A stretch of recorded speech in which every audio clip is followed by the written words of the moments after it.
చదువులో పైకి రాలేరు. అందుకే బాధ్యత కూడా తల్లిదండ్రుల పైన ఉందని ఈ సభాముఖంగా మీకు చెప్తున్నాం. ఇంతేకాకుండా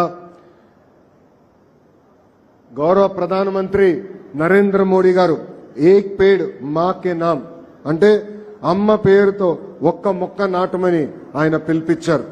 ఆ పిలుపు మేరకు నాకు అన్న సమానమైన పవన్ అన్న ఆంధ్ర రాష్ట్రంలో 1 కోటి మొక్కలు నాటాలని ఆయన సవాల్ ఇస్తున్నారు.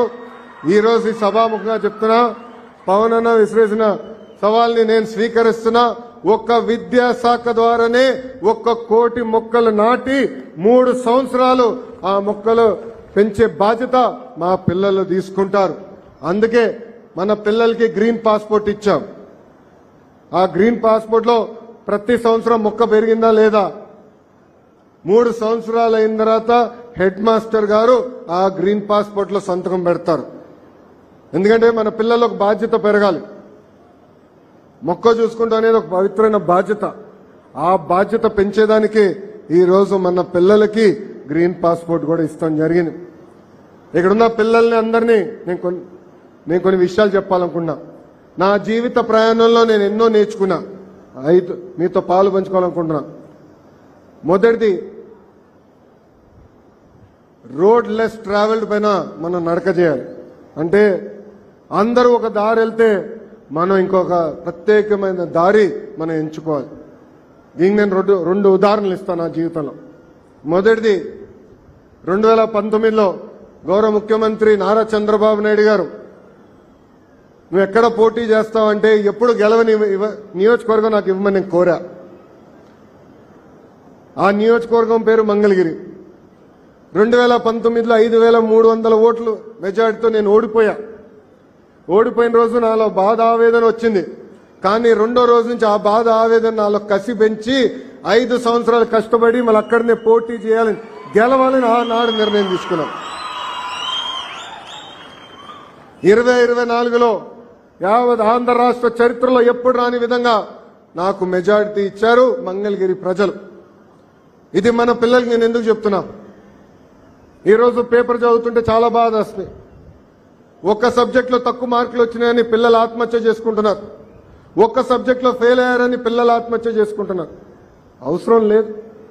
ఒక మార్కు తగ్గిందనో ఒక సబ్జెక్టులో వెనకబడ్డామని బాధపడాల్సిన అవసరం. ఆ ఫెయిల్యూర్ మనలో కసి పెంచాలా, పట్టుదల పెంచాలా, మళ్ళీ సాధించి కానుకగా తల్లిదండ్రులకి ఇచ్చే బాధ్యత ఇక్కడున్న మన అందరిపైన ఉంది. రెండోది, నేను విద్యాశాఖ మంత్రి అవుతున్నానంటే చాలా మంది నాకు ఫోన్ చేశారు. అంత కఠినమైన శాఖ నీకు అవసరమా? సంఘాలు ఉంటాయి, మధ్యాహ్న భోజనం లేని అటు ఇటు పొరపాట్లు అవుతే మళ్ళీ నీకే ఇబ్బంది అంటే నేను చెప్పా, అందుకే విద్యాశాఖ నాకు కావాలి. కష్టమైన పని నాకు ఇష్టం. ఈరోజు గౌరవ ముఖ్యమంత్రి గారి ఆదేశాల మేరకు మన పిల్లల భవిష్యత్తు తీర్చిదిద్దే బాధ్యత నాకు ఇచ్చారు. అందుకే మీరు చూస్తే అద్భుతమైన సంస్కరణలు ఈ రోజు నేను విద్యాశాఖ మంత్రిగా తీసుకొస్తాం జరిగింది. గతంలో మనందరం చూసాం, చిక్కీలో కానీ గుడిలో కానీ మధ్యాహ్న భోజనంలో కానీ నాణ్యత లేకుండా పోయింది. నేను ఈరోజు గర్వంగా చెప్తున్నా, నాకు తెలిసినంత వరకు భారతదేశంలోనే ఏ ముఖ్యమంత్రి పిల్లలకి ఇస్తున్న మధ్యాహ్న భోజనం తినలేదు. డిసెంబర్లో జరిగిన మెగా పేరెంట్ టీచర్ మీటింగ్ లో గౌరవ ముఖ్యమంత్రి గారు మన పిల్లలు తింటున్న భోజనమే తినారు. ఆనాడు మన పిల్లలు ఎక్కడ కూర్చుంటారో నేలపైన కూర్చుని పిల్లలతో కలిసి మెలిసిగా భోంచేస్తాం జరిగింది. ఆ రోజే గౌరవ ముఖ్యమంత్రి గారు మనసులో పడింది, అన్నం బాలేదు, మార్చాలని నిర్ణయించారు. తిరిగి నేను ముఖ్యమంత్రి గారితో హెలికాప్టర్లో ప్రయాణం చేస్తే 30 నిమిషాల పాటు మన పిల్లలకి ఇస్తున్న భోజనం గురించి ఆయన మాట్లాడారు. అక్కడి నుంచే వచ్చింది ఈరోజు మన పిల్లలకి ఇచ్చే సన్న బియ్యం. దొక్క సీతమ్మ గారి పేరుతో మధ్యాహ్న భోజనం ఈరోజు నాణ్యమైన సన్న బియ్యంతో మన పిల్లలకి అందజేస్తున్నారు గౌరవ ముఖ్యమంత్రి శ్రీ నారా చంద్రబాబు నాయుడు గారు. అంతేకాదు, గొప్ప వ్యక్తి డాక్టర్ సర్వేపల్లి రాధాకృష్ణన్ గారి పేరుతో మన పిల్లలకి ఈరోజు కిట్లు కూడా మనం అందజేస్తాం జరుగుతుంది. అంతేకాకుండా భగవాన్ శ్రీ సత్యసాయి ట్రస్ట్ ద్వారా ఏకంగా రాగి జావా కూడా మన పిల్లలకి ఉచితంగా మన ప్రభుత్వం అందజేస్తుంది. కేజీ నుంచి పీజీ వరకు విద్యని బలోపేతం చేసే లక్ష్యంతో నేను పనిచేస్తున్నా.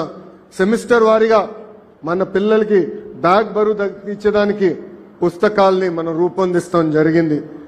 గతంలో 1 క్లాస్ 1 టీచర్ అంటే ప్రాథమిక పాఠశాలల్లో ఒక క్లాస్కి ఒక టీచర్ ఉన్న పాఠశాలలు కేవలం 1200 ఉండేది.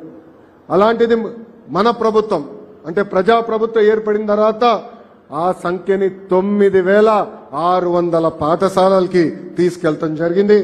ఇప్పుడే చాలా మంది చెప్పారు, ఎంతమంది బిడ్డలన్నా అంతమంది బిడ్డలకి ఏకంగా ఒకే ఒక జియో ద్వారా 10,000 కోట్ల రూపాయలు తల్లిల ఖాతాలో మన కూటమి ప్రభుత్వం వేస్తాం జరిగింది. విద్యాశాఖలో ఇప్పుడు ఒక యాప్ తీసుకొచ్చాం. ఆ యాప్ పేరు లీప్ యాప్. తల్లిదండ్రులందరూ డౌన్లోడ్ చేసుకోవాలి ఆ యాప్.